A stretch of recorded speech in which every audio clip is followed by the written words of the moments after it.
the magic in this is that you're putting the onus on the teammate to think about their own performance honestly, and then present it to you. So you'll learn a lot about the people on your team based on the type of answers that they bring to the table, right? If they have nothing for you, they might not be putting a whole lot into their job. They might just be clocking in, clocking out.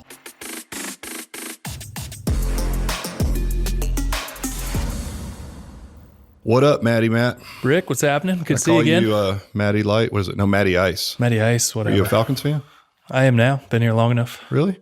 I don't know. It might not be. They lose all the time. Yeah, they're terrible. I mean, who do you like? Well, I'm from Dallas, man. I mean, I've been here longer than you, but I like the Cowboys. And they're hard to like. I mean, They haven't been good in forever. they're America's team. They could suck forever, and they're still America's team. Okay. All right. Yeah. All right, man. What are we talking about today? Well, I had a question the other day from our licensees, and it was how we evaluate our trainers. So I figured you could tell me a little about that. Yeah. Listen, I get that question a lot too, so that's interesting. Well, let's start with, there's really two ways, right? So there's two ways that you can, and we feel like are the best two ways to evaluate trainers, coaches on your staff, right? Because sometimes it's kind of a gray area. Like you could go hard numbers, KPIs and things like that. But these are the two ways that we feel like are the best two ways, right? So we'll start with like the more traditional one of the two. And I've been asked this question before, like how often do you review your coaches or your team? Do you do an annual review, and does that always come with a pay raise? What does that look like? And it's like, sometimes not, right? Depends on the role of that individual, depends on the budget, depends on how the company's doing. There's a lot of things that go into that. But I will say that waiting a year until you do a sit down with anybody on your team is way too long. That's a long time. That's a long time. And, people can it's just, even in a small environment, people can get a little sideways with kind of how they fit in and what they're doing and what's next for them, right? So we switched a few years ago from an annual review to a quarterly review. So it's literally a quarterly sit down, right? So that helped a lot, because then we can get to sit down and have these conversations before things get too far gone, right? Even in a small environment, because when people show up, they're here to work, right? We're busy. So quarterly meetings, first of all, and as far as frequency, and then what happens in those meetings is real important. So it used to be sitting down and us just talking to our teammate about what they could do, maybe what they could do better, what we're seeing, and they're just sort of taking in our information. And then we would at the end be like, so you got any comments? And they're still trying to process. Yeah, exactly. No, I'm pissed, right? No, processing all the feedback we'd given them. So it's kind of hard time to be like, these are all things you need to do better, but you're doing pretty good, sandwiching it, right? You're doing really good. You could get better here, but overall you're doing really good. How do you feel about that? It's like too much pressure, and people don't think that way always, right? So what we found was better is to like put the onus on the people that we work with, right? So have them think about it before they get to the meeting. And this is the way that we do that. And I don't remember where I picked it up, but I certainly didn't create this. I borrowed it from some other business book or what have you. But essentially, this is what we do. We give them a basic template sheet to fill out, and it states, four things, essentially, 4 items that we're going to discuss.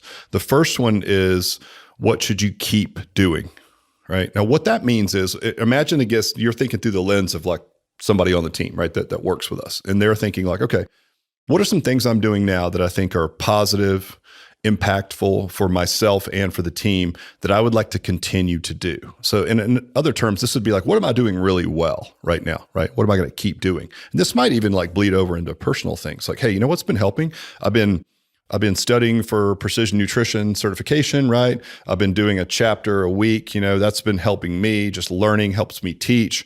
It helps my brain. So I'm going to keep doing some kind of a course for an hour every morning. Great. Love to hear that, right? It's part of who we are, right? Sure. Awesome. Love to hear it. So keep doing. Could also be just things that are happening on the floor, or like, I'm going to keep, hitting those core tenets that we have, those type of things. So keep doing. And then the next one will be start doing. Well, before we go start doing, let's talk about keep doing. Is there any input that you're putting in from your side? Are you going to tell them? Good question. Sometimes yes, sometimes no. It depends. If we feel like, because this is an opportunity, keep doing is obviously very positive, right? It's sort of like, you think about this as things they're doing well. So this is actually a good time, good question, and a good time for you to add something to that. Like, you know what I also think that you should keep doing that I've noticed a difference in is this, right? Like you get here, you're very organized when you get here. You get here, you're very methodical. You get your stuff done. You're ready for your sessions on time. You always look great. Whatever these little things are that you might notice, to give them a little bit of that pat on the back, right? So the keep doing is positive. They're thinking positively, and then you can certainly pile on something more positive, right? Yeah. As their manager or owner or whatever that is. So keep doing, positive. Next one would be start doing. And I would think of this as more like an opportunity, right? So for them, they might think, you know what I really need to start. Again, we talk about maybe I need to start reading more about this, or maybe I need to start, I need to do a better job of looking for wins from my clients in every session. Or I need to start, eating better because I've been off my game lately and I don't feel like I'm living with integrity if I'm like eating terribly, right? And then trying to coach clients through fat loss, right? These are just examples, but there's a million and one of those, right? And again, as an input from the manager, if there's something that you would like to see them start doing, and again, we think about this as an opportunity, right? Then now would be the time to say, you know what I'd love to see you start doing? It's an example of people on our team. I'm like, I'd love to see you jump on the private Facebook page once a week, right? And leave a little bit of info. Like, you're a really dynamic coach, get the ear of the whole place. I'd love for people to hear more from you, right? So jump online, jump on our private Facebook page, do a 5 to 10 minute something on nutrition or habits or change or mindset, give me something like that. And they might be something that they didn't even think they were supposed to be doing or allowed to do. And they're like, oh, cool, I'll do that. I'd like to do that. Yeah, it's like, okay, good. And also can't be just start doing now. It might be a build off of something positive they're already doing, right? So they might be already maybe dabbling a little bit on Facebook. It's like, oh, your posts are great. Let's start doing more of it. Put more of a positive spin on it. Like you need to do more of this. Yeah. And I mean, listen, it's like, that's not negative. Like that might even be keep doing if they're doing it a little bit, right? And then it's like, keep doing that, maybe do more. But start doing is something like, where do we see an opportunity for you, maybe even within the organization or places to upskill yourself, whatever that is. So that's the way that we look at keep doing. So it's start, keep, and then stop. And stop could be seen as negative, but really it's just about what are some things that you're doing within the company that are maybe not helping you personally or helping the team, right, move forward. So you could say it might be something like, hey, listen, I need to stop, drinking so much coffee in the morning because I crash at 11 and I still have another hour to train people. And that's my 11 o'clock sucks, right? Or I need to, stop staying up too late at night because when I come in the next day, I'm knackered and everybody can tell, right? Whatever those things are, right? Yeah. Those are really basic examples, but there's a million and one. And this is your chance as an owner. If you see, again, something that maybe you'd like to see different, right? Something they're doing habitually that you don't like, maybe you could say, overall, I think you're doing really well. The thing that I see that you need to change is you need to pay more attention to the music that you're playing. Because when you come in, maybe in the afternoon shift when we're closed, you put on rap music and then you like it. So you leave it on at night and that we have a set playlist. So like you definitely need to pay more attention to that and stop leaving the rap on, right? For our customers at night, because our customers are average start age of like 48 years old or now into the 50s. So it's like they don't like that kind of music necessarily. Yeah. Not always, but you know what I mean. So again, those are real basic examples. But so you've got, keep doing, start doing, stop doing. And then the last one is what can we do for you? So this would be like a little bit of turning, right? So we're having a dialogue. Now, mind you, the magic in this is that you're putting the onus on the teammate to think about their own performance honestly and then present it to you. So you'll learn a lot about the people on your team based on the type of answers that they bring to the table, right? If they have nothing for you, they may not be putting a whole lot into their job. They might just be clocking in, clocking out, right? So that's the magic of putting the onus on them. Then that fourth question is, how can we help? Is basically telling them, like, based through the lens of the first three questions that we gave you, right? What are things that we can do to help you with that? So maybe they had to stop doing that. They don't really fully understand how to stop doing it, and they could really use your help doing that, right? Sure. Or maybe they want to start doing something like a blog post for the gym or jumping on Facebook, but they need you to help them understand technically how to use Facebook Live or whatever that is, right? Really basic stuff. And we've talked about this in previous meetings, Matt, where like teaching people how to work, right? And so that's a little bit what we're referring to now. If you have a low performer on the team, it's our assumption as an owner that you either have it or you don't, right? So that's assuming that the ability to work is an innate ability, right? That you either have or you don't. And I think there's maybe a little bit of that, but I also think there's some skills that go around it. I think everybody wants to work hard and do a great job. And you're certainly going to do more of something that you feel like you're good at, right? Sure. And so if you could teach people how to work better or help them reach some of their start doing, keep doing, stop doing goals, right? As a leader or a manager, you're going to get a lot more buy-in, right? So that's why that question may be the most important on the whole list is like, what can I do to help you? And sometimes you might have to, they might be like, oh, I don't know, you're doing great. Some people are just so agreeable. They don't want to tell you anything to do, that maybe they're just not their style, but you can look back even in that brief conversation to one of the three things that they've communicated to you. And you can help them and say, well, you know what? Like, I appreciate you saying that. Like, we love having you here, obviously. But you know what? I could really help you with number two. I can help you learn how to start doing those things. Why don't we have a meeting next week? I'll sit down and show you how to do these things, right? Or if you want to take this certification, I'd be willing to fund that if you could then help us apply that to all of our coaching programs, right? Something like that, right? So I think that's really important. So that's basically it. It's that simple. But if you think about the psychology behind it, it's not. Put the onus on them. They have to think before they show up. It's not this top-down information approach where you just bury them with info and then ask them, well, do you have any questions for me? No, they're literally presenting to you what they think.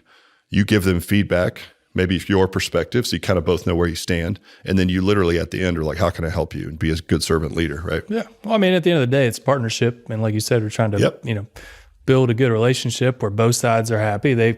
This got the employee over here that wants to be valued. Right. It wants to, your manager does watch you do the small things. They want to see you do better. So all of that, it all comes full circle right into that. And that's, if you meet with them once a year, good luck. You're not going to, exactly. You're not going to have any buy-in. Yeah. So quarterly meetings, those are the 4 questions. I'd highly recommend them. They've been very effective for us.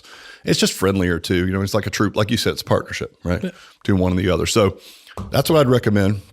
Now, the only other way that we found to be super effective for basically grading, if you will, coaches or trainers is to use essentially the 7 core tenets of a great customer experience. We talked about that in a previous podcast where there's 7 things that we want to see happen in every single visit for a client to the gym outside of the basic things like the place is clean, we're open, people have a smile on their face. I mean, okay, got it. Like those are the things you barely have the right to be in business if you can do those things, right? But like there's 7 things that we want people to do. And then once we know what those are, and I would highly recommend people come up with some, you can use ours or come up with your own, then you can grade your trainers across these core tenets, if you will, right? And you do that through what we'll call, for lack of a better term, secret shopper. So this involves pulling a client aside, like whether it be on a phone call, email, you pull them aside after a session and say, listen, would you do me a favor? I'm going to send you just a basic form that I'd love you to fill out, right? And what I want, it's going to be completely anonymous, and that's probably the most important thing is they're not going to be named, right? Because they don't want to be the one that's saying something negative about their coach or trainer. Yeah, right? They don't want to do that. They don't want to do extra burpees or whatever that may be. So it's completely anonymous, but you're going to ask them these questions, right? So they're going to come in at a normal time, they do their normal session, and then they fill out this afterwards and they get it to you, and you keep the information completely anonymous, right? So essentially what it is it's a scoring system. We'll just say it's a 1 through 5 as a basic example, right? Around the 7 core tenets. So we talked about ours. So, I mean, hell, I had to write them down because I've got so much shit going on. So, ours are the name game, introduction, describe benefits, touch, right? Touch during the session, look for wins, and then thanking people when they leave. So if that's the case, if I sent someone, a client, a survey, said, after your session, answer these, those would be the questions, right? That's what I want to happen every single time in the facility, non-negotiable. So I would say, were you greeted by name within 10 seconds of entering the facility? Yes or no? Right? Yeah. Great. Introduction. How did you feel that the introduction was done? Were you introduced to anyone new in the group? Did the instructor do a good job of introducing the group as a whole, having you guys high five knuckles, introduce each other, shake hands, whatever that may be? Yep. That one you could rate like a 1 to 5, right? Describe the benefits of the exercises. Were the benefits of the exercise described to you personally? Yep. Because it's got to feel like it's personal training. That's the franchise, right? That's what it's about. Were you touched at any point during the session? That always gets weird comments because our clients are crazy, but you know what I mean? Were you touched at all? Yes or no, right? Looking for wins. Did the trainer find any win that you had during the session? Give you a compliment on your form, your strength, your fat loss, anything like that. accountability, which is basically, did they ask you when they'll see you next or if you're scheduled for your next session? Yes or no? And then were you thanked before you left the facility? Did anyone say thank you on your way out, whether it's at the desk, the coach, whatever that is, right? That's it. It's that simple. Then what we can do is when you have these data fields, if you will, you can compile that data. Then you can go back to the team. So you could do it as a team thing and say, guys, we're killing it everywhere except for touch. Like we suck at that. Yeah. So we might be, only 30% of the time are we getting positive feedback on people being touched. So we just literally have to role play it. Like it doesn't matter. So you do a lot of role play with touching? Is that what y'all do? Well, everyone stand still and close your eyes. I've never been to a meeting where we did role play with touching. Matt's the main model for touching. He's very sensitive to that, as you can imagine. As a matter of fact, we could do a podcast just on touching. Yeah, right? Yeah. That's a good idea. Looking for wins, right? Did they compliment you on anything, right? Were you thanked on the way out? Just those basics. And so, like I said, take that to the team. You could do it as a team approach. Hey, we're great everywhere, but we're weak here. Let's try to work on this and fix it.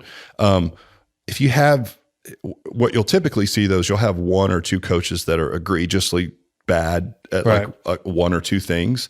That's when you can pull them aside. And I wouldn't even wait till the quarterly review. Honestly, I'd just pull them aside and be like, hey man, you're not doing the introduction. Are you embarrassed by it? Do you not know how to do it? Like What is with that? Like, why is that happening? And just have an honest conversation around it. So how often do you secret shop? I mean, that's a really good question. Depends on how many coaches you have. And we got 2 coaches working each shift in this new model. So you can secret shop them, 5 times in the morning. So 5 times each quarter is plenty, 5 clients for each, right?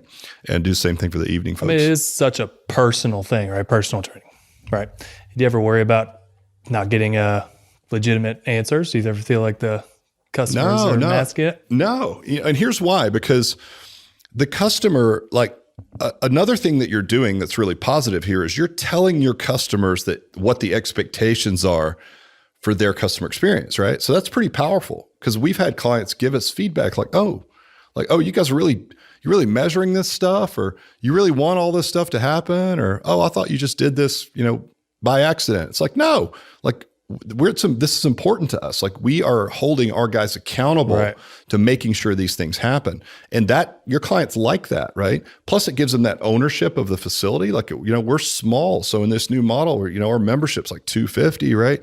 So you only have 250 members. They like to feel like part of the process and helping you, right? Mm-hmm.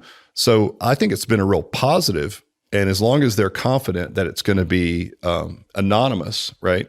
They'll be happy to weigh in, and it actually makes them feel good. It's like you're trusting, their judgment on your business, and you're telling them without telling them, this is what we want to happen every time you come in and why. And they're like, ooh. So we've never had a client do it that was not impressed that we even do it and wasn't, happy to fill that out for us. Yeah.